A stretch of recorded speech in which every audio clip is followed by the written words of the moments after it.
Thank you, Alex. Recording in progress. Starting with my silly voice. So anyway, super pleased to have Dr. Daniella DellaGiustina here. She is she's an assistant professor at the University of Arizona and in the Lunar and Planetary Laboratory there. And she got a PhD in 2021, also at U of A.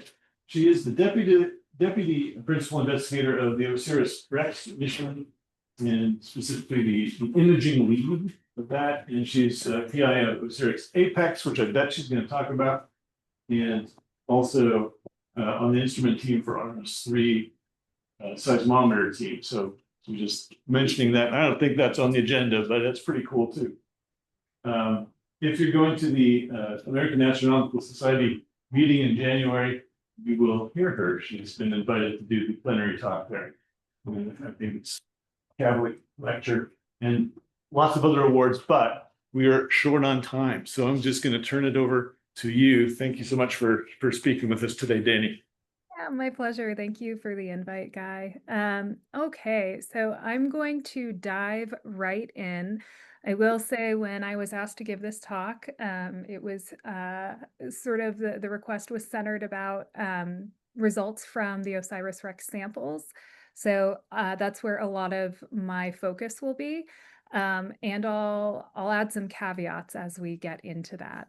But here is an outline of the talk. So I know this is a physics and astronomy department, and people probably are coming to this colloquium from a variety of different backgrounds. So I thought I'd just start by motivating our study for small solar system bodies in general. And then from there, I'll talk specifically about the OSIRIS-REx mission, the samples that it returned, and the significance of those samples that we are just really at the tip of the iceberg in terms of fully understanding.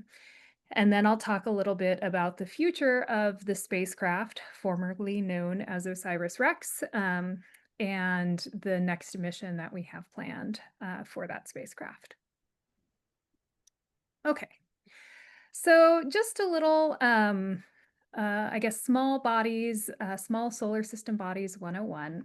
When I say small solar system bodies, I'm really referring to things like asteroids, comets, Kuiper belt objects, things that sort of fall below the threshold of being considered planets. And for the purposes of this talk, I'll mostly be referring to small bodies as asteroids, because those are the targets of the OSIRIS spacecraft. So for those of you who aren't necessarily familiar with where the majority of asteroids reside in the solar system, they occupy this space at starting at about 2.5 AU between Mars and Jupiter's orbit. And one of the reasons that asteroids are so interesting is this particular region of the solar system has collected debris that probably formed in many separate reservoirs of the protoplanetary disk, so sort of the pre-solar system. And as a result, asteroids incorporate materials that capture a variety of different processes that happened very early on in the solar system's history. So we know that things that formed closer into our proto-sun, like calcium aluminum inclusions and chondrules, these were some of the first solids, and they formed in pretty high temperature processes that condensed in the solar system's history. They managed to get incorporated into materials that migrated outward. And then also materials that formed much further out in the solar system and probably incorporated ices containing water, carbon dioxide, and even ammonia, also got flung inwards as part of various planetary formation and migration processes, especially the migration of the gas and ice giants before they eventually settled into their current orbits. And so quite interestingly, the location of the modern day asteroid belt, it coincides right along the water snow line, this distance very in the solar system's early history where water ice finally became, the temperatures were cool enough for water ice to finally condense into grains. And so because of the the range of materials that have ended up in different populations of asteroids that have different compositions, different spectral properties, etc. Um, we really can use these objects as a fantastic set of relics, almost like ancient artifacts, to try and start untangling what happened, what are the major things that happened during the solar system's history. And so, the modern day asteroid belt is still relatively far from Earth, but fortunately, there is a number of near Earth asteroids or asteroids that have Earth crossing orbits that have migrated from the asteroid belt into the inner solar system. And so, what you see in this little cartoon is all the known asteroids that have been discovered, and then they're color coded according to where their orbits are relative, in this case, to Earth in red, and then the main belters, and then we have some populations of asteroids that follow Jupiter and its Lagrange points. But the reason I'm showing this and the point I want to convey is that all these red objects are Earth crossing. And so that means that they are, in theory, at least a subset of them, pretty energetically accessible from our own planet. So it's straightforward to send spacecraft to go study them. The other obvious conclusion that somebody might draw from just looking at this sort of zoo of objects that are within the orbit of Jupiter is that, a lot of them are Earth crossing. And so this means that perhaps they could one day be on a collision course with our own planet. I do want to talk a little bit about the most common of these Earth crossing asteroids, which are objects that are, below about a kilometer in terms of their largest axis. These things aren't always spherical, so we tend to think about not necessarily their diameter, but just their largest axis. Because these are, in all likelihood, the objects that we will have the best opportunity to study simply because they're the most numerous. And we lovingly refer to these types of objects as rubble pile near-Earth asteroids. And the reason for that is we really just think they're piles of rubble. They're collections of material that's really, really loosely gravitationally bound, in micro Gs. And we anticipate that they represent the collisional fragments of a much larger body. And so what I'm showing here is sort of a example timeline of what we might expect for the evolution of one of these objects from the formation of its parent materials into modern day space, into modern day timescales in near Earth space. And so one of these rubble pile asteroids, the most common Earth crossing asteroids, we expect probably started with a parent body that formed in the earliest part of the solar system's formation. And so in the case of an object like Bennu, which was the target of the OSIRIS-REx mission, and I'll spend quite a bit more time talking about as I go, we think that this object probably accreted some ices. It formed further beyond perhaps even the nitrogen and ammonia snow line, so pretty far out into the solar system. And then as it heated up, either because there were radionuclides present that warm things or because of accretionary heat, it began to experience some hydrothermal circulation. And this object was probably much larger than a modern day near Earth asteroid. Like I mentioned, a lot of these rubble piles are about a kilometer in their longest dimension or smaller. So this object was probably a little larger than 100 kilometers across. And after its formation, it experienced a couple billion years of just witnessing impacts from other objects in the solar system. As I mentioned earlier and showed on my first chart, we anticipate there is a lot of transition of these smaller objects from different parts of the solar system into, the eventual main asteroid belt as a result of gravitational perturbations that were caused by the migration of larger planets. And so these objects tended to witness a lot of major impacts. We don't have very many large protoplanetary objects left in our solar system, but of the few that do exist, like Vesta and Ceres, we see that they have very battered surfaces. So they've experienced a lot of impact processing. And then at some point, we think on Bennu about 1.3 billion years ago, there was an impact large enough to collisionally disrupt this object. And so as a result, a large amount of material was liberated, and from that accreted a small rubble pile object.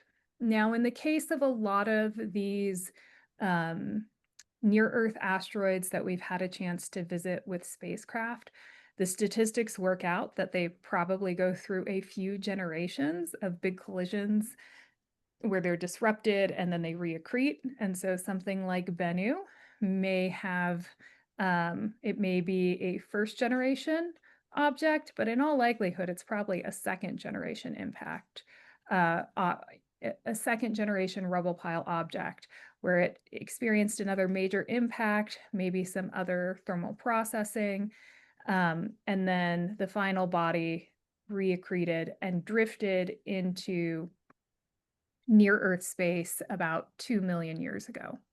And it would have drifted into near Earth space probably by wandering in to a resonance with either Jupiter or Saturn that elongated its orbit and eventually pushed it into the inner solar system.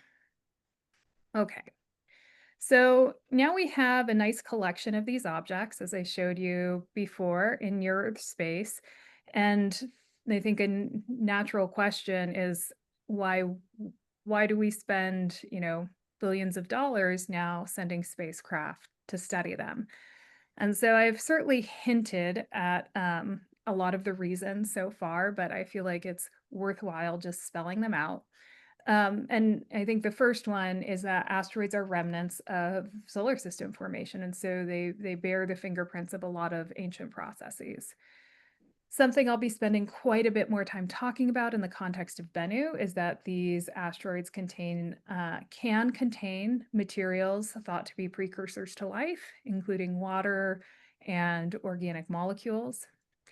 Other populations of these asteroids do not contain as many volatiles, but they are rich in metal and stony materials. And so these types of asteroids may contain a lot of potential for resource utilization. Metal-rich asteroids in particular did not undergo differentiation like our Earth. And so a lot of the platinum group elements like platinum, gold, iridium, things that typically on our planet have sunk to the core because they're iron loving, in the case of asteroids are quite a bit more accessible. And so as we have higher demands for rare earth elements, platinum group metals, this may be where we eventually have to turn as a species in order to mine these things. And then of course, some asteroids have Earth-crossing orbits. They appear in some cases like the Chicxulub impact to be responsible for some major extinction events in Earth's history. And so we have an existential interest in them as objects that have the potential to really interfere with life on Earth. And then finally, and this kind of gets to why we might do something like build an asteroid sample return mission. We do have a subset of meteorites on our planet that come from asteroids to the as far as we're aware. However, our own atmosphere acts as a pretty powerful mechanical filter on some of these materials.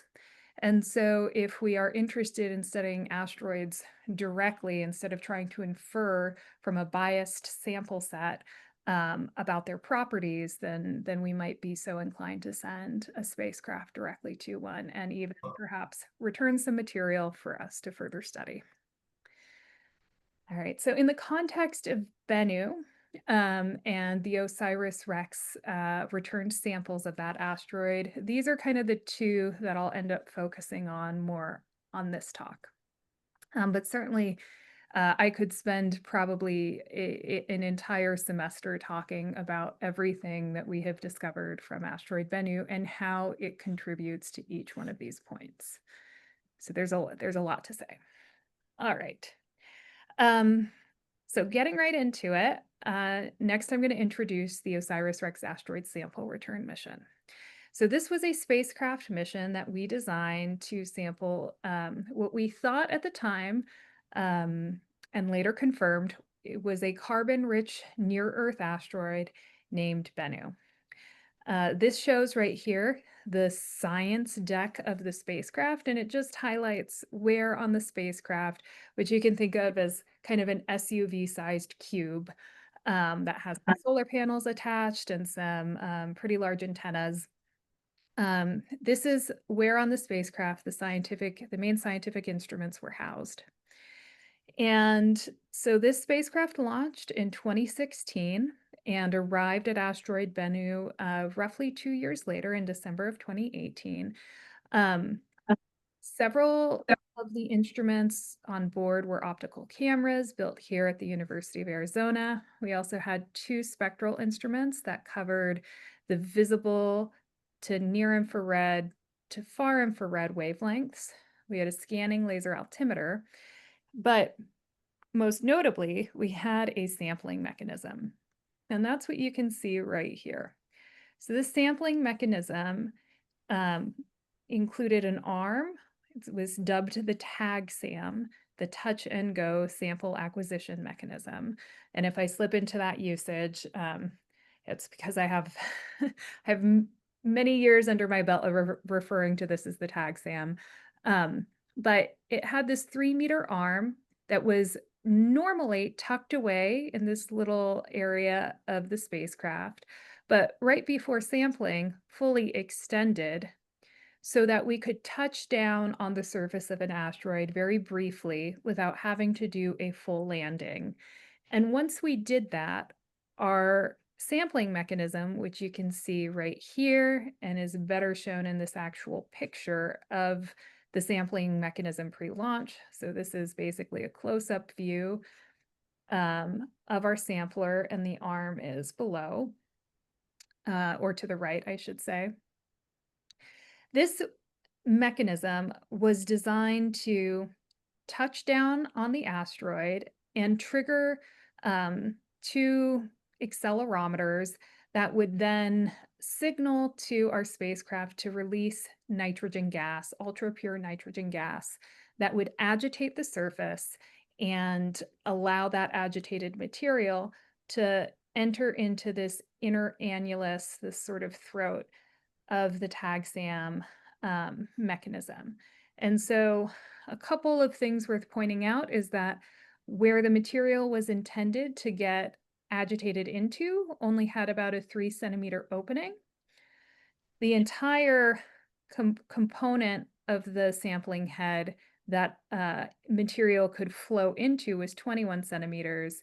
And then the outer ring of the sampling mechanism, each one of these black dots actually represents almost like a metallic Velcro that was designed to just grab, gather, capture material that came in contact with the sampling head during the sampling event, so that we had a couple different ways to gather material and hopefully gather material that varied with the depth in terms of where it was at on the surface of Bennu. All right. So we also had a lot of confidence that we would only need a sampling mechanism that could ingest 3 centimeter particles and wouldn't get obstructed by particles larger than 21 centimeters. If you can imagine us landing on a boulder that was 22 centimeters, it could kind of jam the entire sampling mechanism.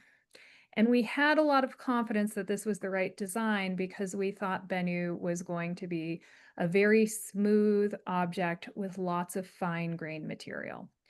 And that turned out not to exactly be the case. So this is a set of images that come from one of our initial sequences of data collected as we were approaching Bennu when we first arrived in 2018. And the surface was just littered with a lot of boulders, far more than we had predicted based on other observations of asteroids that had been obtained up to this point, and really caused us to have to revise our sampling strategy because we needed to find an area on the asteroid that we thought would have abundant 3 centimeter grains. That eventually was something we were able to do. And the point on the surface, it's coming in and out of view, that we decided to eventually sample was a small crater that appeared to be full of finer grained material right here. You can see as it kind of comes in and out of view and the lighting changes, that it is a very narrow but nonetheless boulder-free zone on asteroid Bennu. And so this is what that sampling event looked like. This is a set of images from our camera system that was designed to witness the sampling event. And what you can see is that tag SAM arm outstretched, and we're looking at the top of the sampling head. And as we get down to the surface, we ended up lofting a tremendous amount of material. And what we learned from this, and also learned by studying the sampling site just after we gathered that material, is that we moved a lot around. The asteroid basically exerted no resistance on our sampling head. The mechanism that we had designed to trigger the nitrogen gas upon contact, it didn't trigger, and so we had a backup timer. But if we hadn't had those backup timers, as well as a timer telling us to back the spacecraft away, it's possible that we would have just kept nosediving straight through the asteroid. And we ended up excavating a lot of material, and that's what you can see in these cool colors. These cool colors indicate material that was removed, and the warmer colors indicate where we redeposited this material. And what this eventually told us after a lot of analysis is that the surface strength of Bennu is basically 0. And so this material is very, very weak and very cohesionless. And this is a pretty interesting finding from the perspective of planetary defense, how we might eventually defend our own planet against a potentially hazardous asteroid. But if I have time, I'll get into that a little later. So after this successful sampling event, and then studying the sample site after the fact, we eventually got ready to go home. And so in September of 2023, the spacecraft approached the Earth and dropped off the sample. And there's a lot of drama that happened between leaving the asteroid, sampling the asteroid, leaving the asteroid, and eventually getting the sample return capsule back down to Earth. But I think the bottom line is that at the end of all of that, we were successful. And so what you can see here is one of the first images that we took here on the left of our sample return capsule, which kind of acted like a clamshell, opened up, revealing the sampler head. What I didn't do is how we, detached the sampler head and um, deposited it into this clamshell. But that was a very complex set of operations that had its own set of interesting problems. Nonetheless, it all worked out. And what we observed when we first opened this up was that we had ended up kicking around quite a bit of Bennu dust. And that is what you can see here, sort of all along the edges of where the seal between the sample return capsule bottom and top, where that ends. We also got quite a bit of material sort of sprayed around on the top of the capsule. And this was actually a kind of a fortunate yet unintended thing, because we had an opportunity before really going through strict NASA protocols to extract the sampling head, to study all the material that had just made it onto the deck of the interior of the sample return capsule. So we very quickly dusted off some of this material and got it into the lab.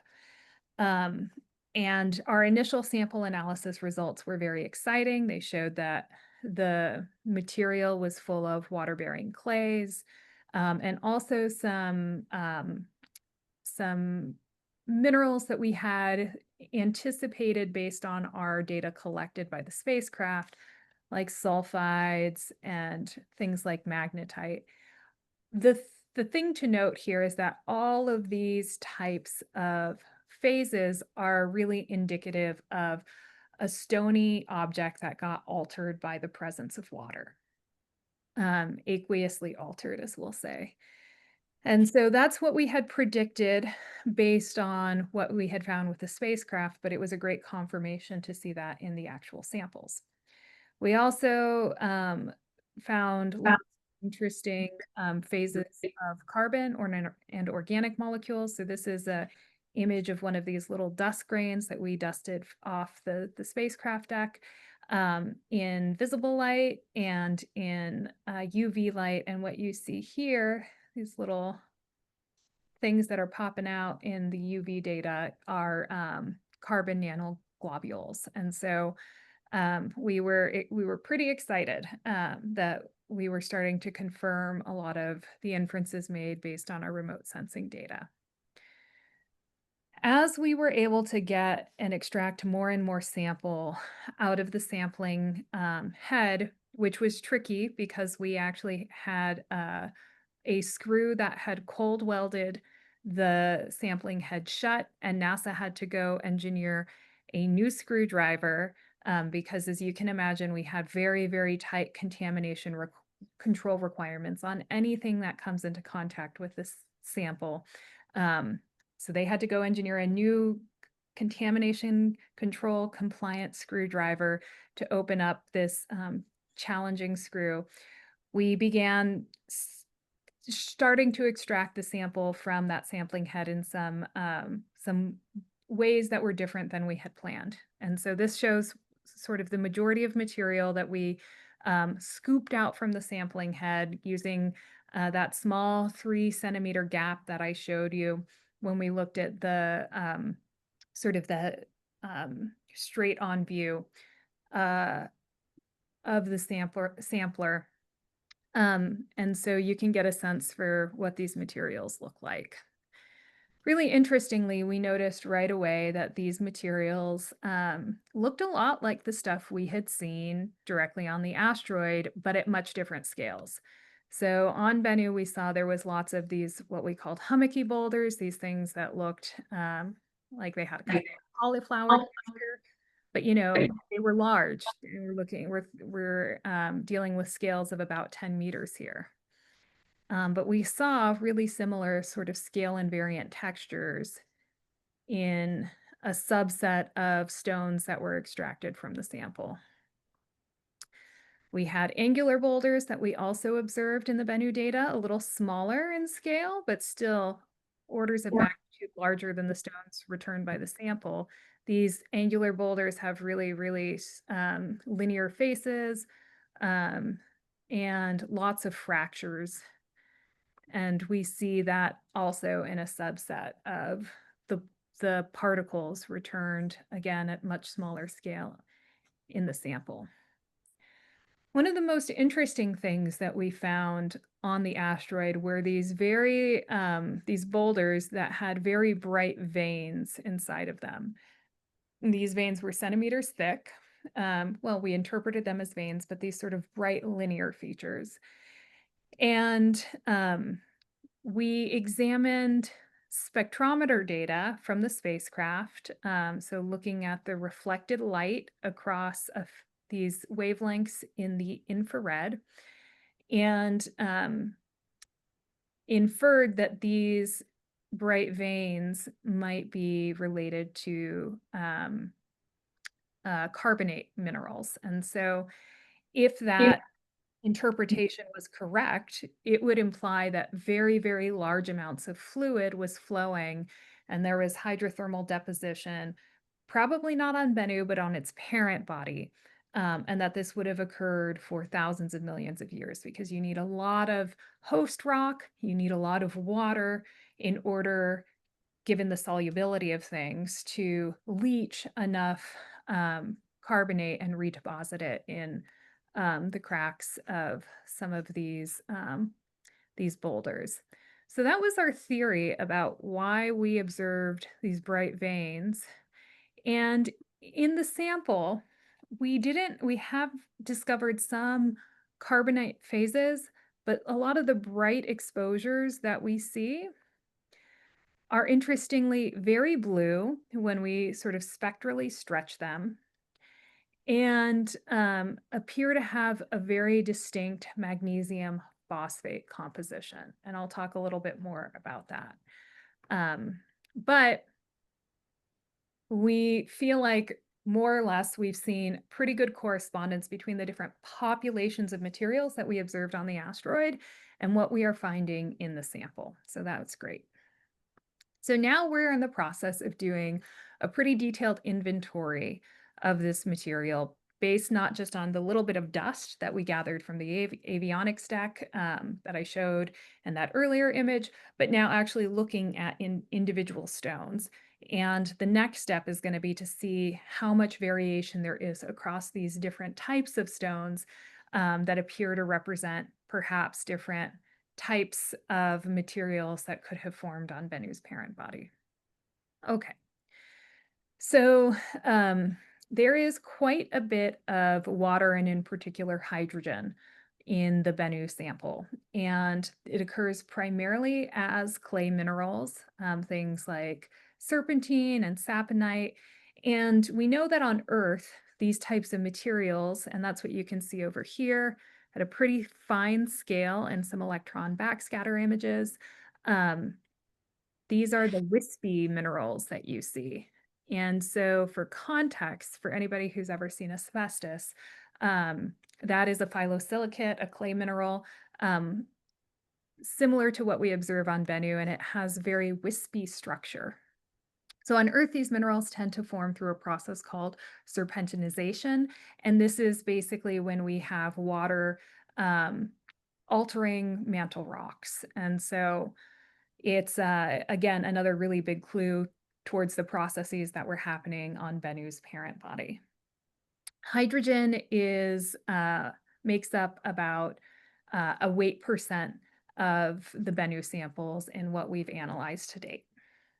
It's also a pretty integral component of organic molecules that have been discovered within the sample. Similarly, carbon, which is a very important component of organic molecules, solid carbon is found in two main phases in the Bennu sample. In total, between both of these phases, organic carbon and then carbonates, so this would be carbon incorporated into minerals, it makes up a little less than 5 weight% of the Bennu sample. And it's interesting because it indicates that Bennu's parent body probably went pretty extensive, underwent pretty extensive chemical processing, because you would need the precipitation of carbonate minerals, which would involve a lot of hydrothermal processing. You also have to have a process that forms and alters different organic molecules, and perhaps there was some potential for interactions between organic compounds and mineral phases. It also gives us some clues of where Bennu's parent body's source material must have come from, because it must have come from, beyond the CO2 snow line, or in the early solar system's formation. We also see quite a bit of ammonia compared to other extraterrestrial samples that we have in Bennu.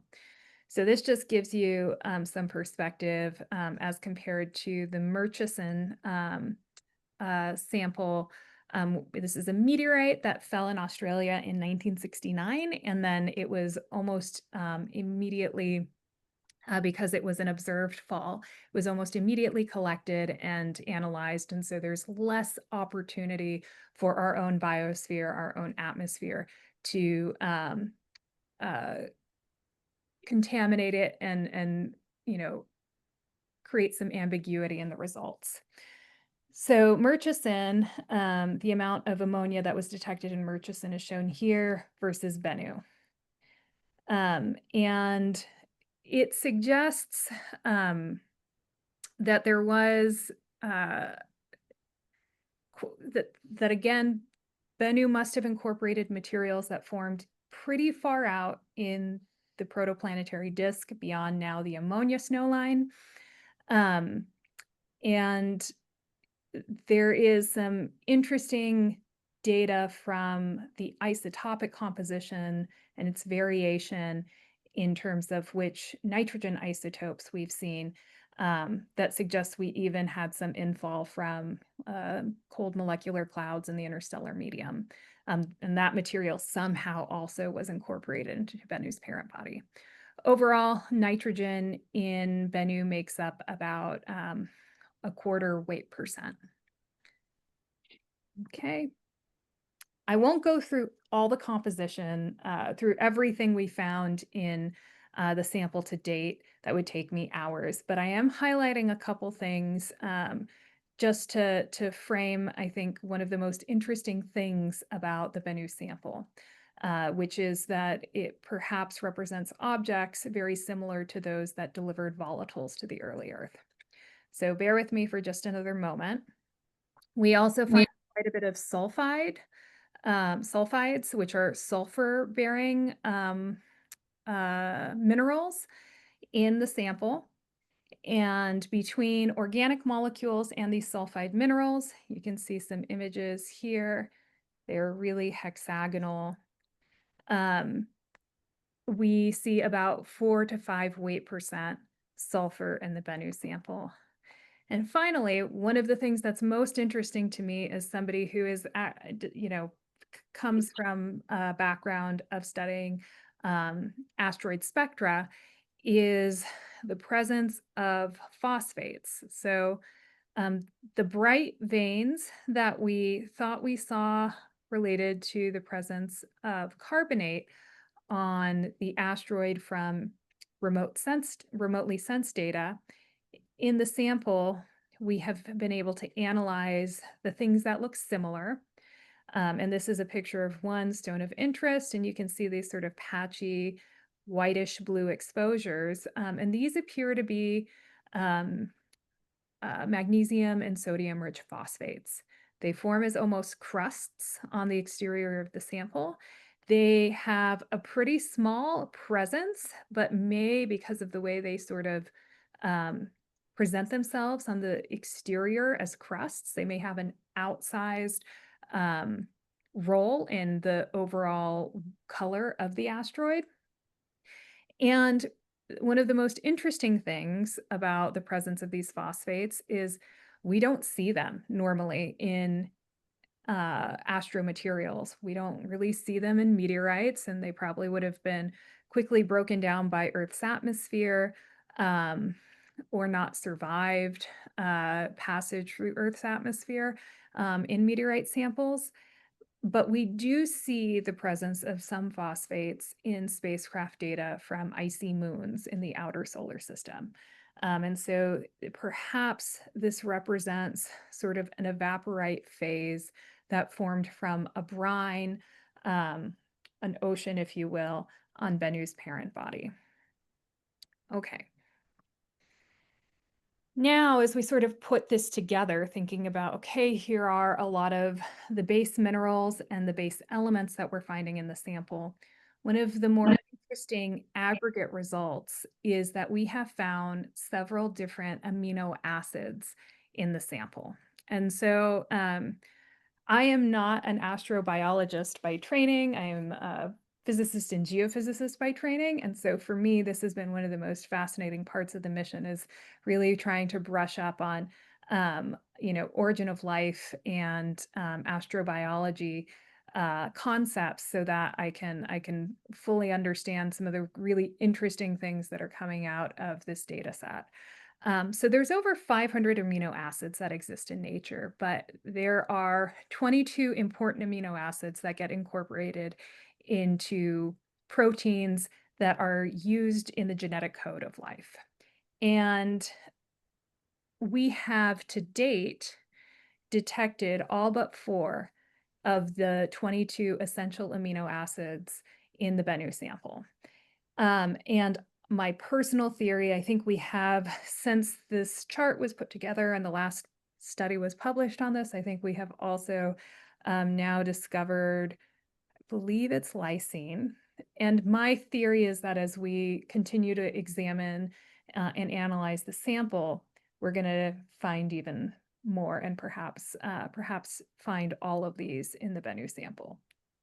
One very interesting thing about this finding is that amino acids have a property called chirality. And for those of you who aren't familiar with the property of chirality, human hands are a really great example of this, where the left hand is a non-superimposable mirror image of the right hand, but no matter how you rotate your left and right hand, they can't be made to align perfectly across all axes. And so amino acids also have this property because of asymmetric carbon atoms.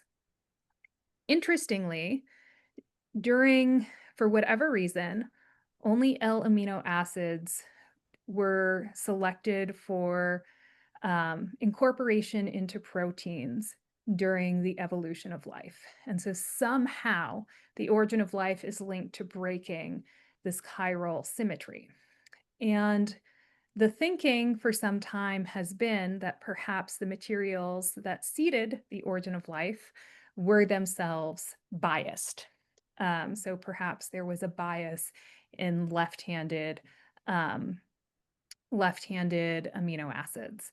But what we have found in the Bennu sample, going through our census to identify all of these different amino acids, is that there appear to be a 50-50 mix.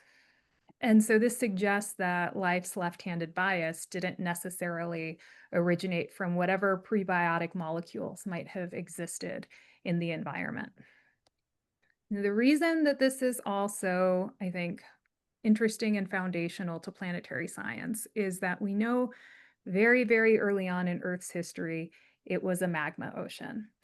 And it was full of molten rock, hundreds of kilometers deep, and things like water, carbon, volatile elements like sulfur, they would have not survived this particular environment. They would have outgassed and perhaps would have been captured by our Earth gravitationally in some cases, and in other cases not.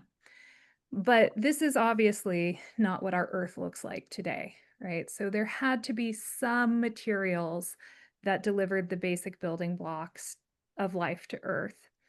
And I think what we are slowly coming to a stronger and stronger conclusion is that an object like Bennu, a carbonaceous asteroid, of which there are probably millions more that still exist, is the most likely candidate for the objects that seeded some of the precursors of life to early Earth. And because I have to leave pretty close to the top of the hour, I think I will leave it here and see if there's any time for just a few questions.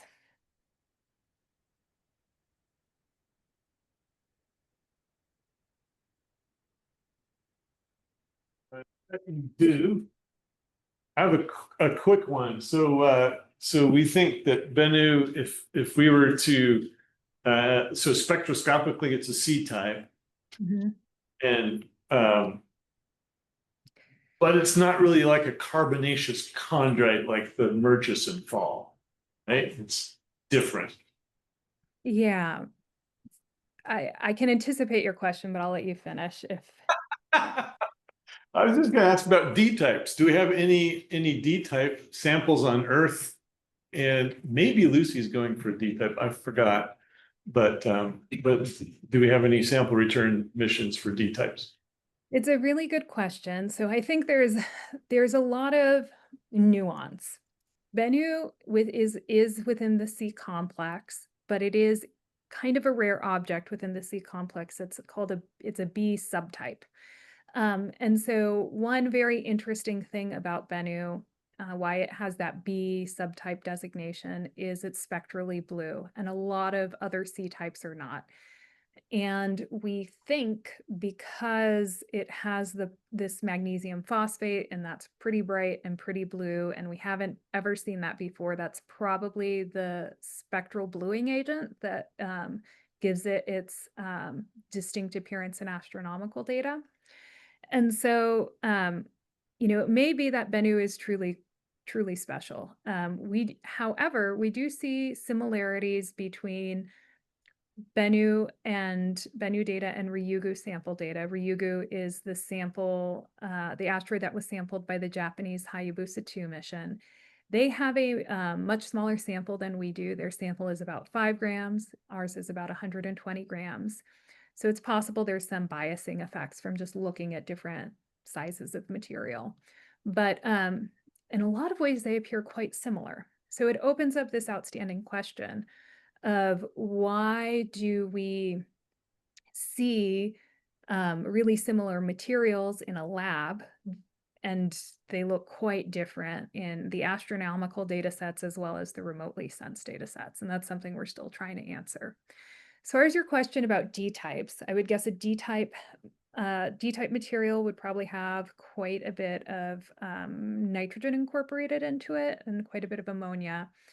There's a lot of challenges with getting meteoritic material, disentangling all the contamination that can happen from Earth's own atmosphere.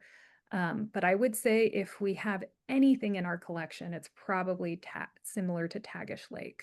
We have anything from a D-type asteroid, but I also think all bets are off because we've suddenly injected this new mystery of why materials that look really similar in a lab no longer seem to necessarily correspond to one another when we look at the remotely sensed data. Jose wanted to know about OSIRIS-APEX, or if there's a second mission. So I'll talk about that super quick. But yes, we proposed in 2022 to have an extension of the OSIRIS-REx mission because after the sample was returned, the spacecraft didn't have a job. And this is a little bit of an eye chart, but what you can see is here are all the limited life items on the spacecraft, and they all still had a lot of life in them at the end of the mission. The thing we had the least amount of was propellant, but we still have a lot of propellant. And so we propose to visit asteroid Apophis. Asteroid Apophis is infamous because in 2029, it gets within 1/10 of the distance between the Earth and the Moon. You can see its orbit here in pink, compared to the position of the Earth and the position of the Moon. And we have a healthy operational spacecraft currently on its way to Apophis. There have been some federal funding challenges, but those seem to be behind us, at least for now. That can always change. And so we're go for Apophis as of today. Wow.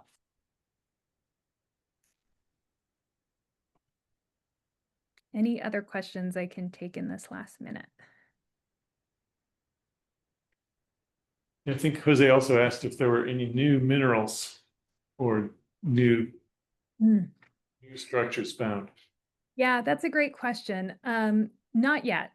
I have been involved in meteorite studies on and off since I was an undergraduate. And so I have had the opportunity to kind of witness what happens when a new mineral is discovered. And often they're in meteorites because, you know, we've pretty thoroughly examined what we have on Earth. Though sometimes we discover new minerals here too. So far, not yet. But if that changes, I'm sure it'll make it into the literature quite quickly. I wouldn't be surprised if we find something we haven't seen before. But to date, nothing yet. Okay, and you got to go, but true or false, were pieces of the Vesta impact found on Bennu? True. Yeah, and we have not discovered that in the sample yet.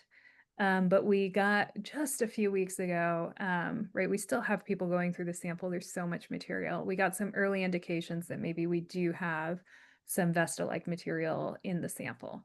So I think that just gives you some information about sort of the first, what a zoo the asteroid belt is, and how much sort of cross-contamination you can get on these rubble piles.